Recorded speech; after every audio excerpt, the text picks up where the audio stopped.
Pourquoi la durée du jour change au cours de l'année? Pourquoi, par exemple, en France, les journées sont plus longues en été et plus courtes en hiver?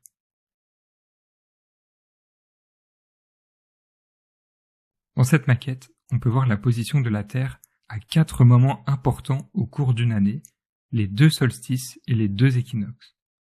Ici, on est au moment du solstice d'été, vers le 21 juin.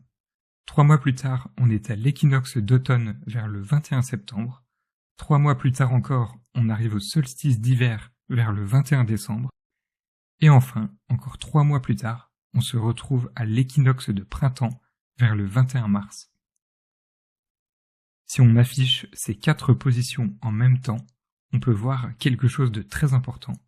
L'axe de rotation de la Terre est toujours penché du même côté. La Terre est toujours penchée du même côté. Dans l'hémisphère nord de la Terre, ce qu'on appelle le solstice d'été, c'est donc le moment où l'hémisphère nord, justement, est penché vers le Soleil.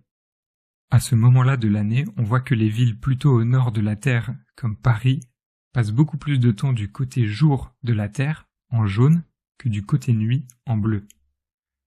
La ville de Kiruna, en Suède, est tellement au nord qu'il n'y a même plus de nuit à ce moment-là de l'année. La ville est éclairée par le soleil pendant 24 heures, donc pendant toute la journée.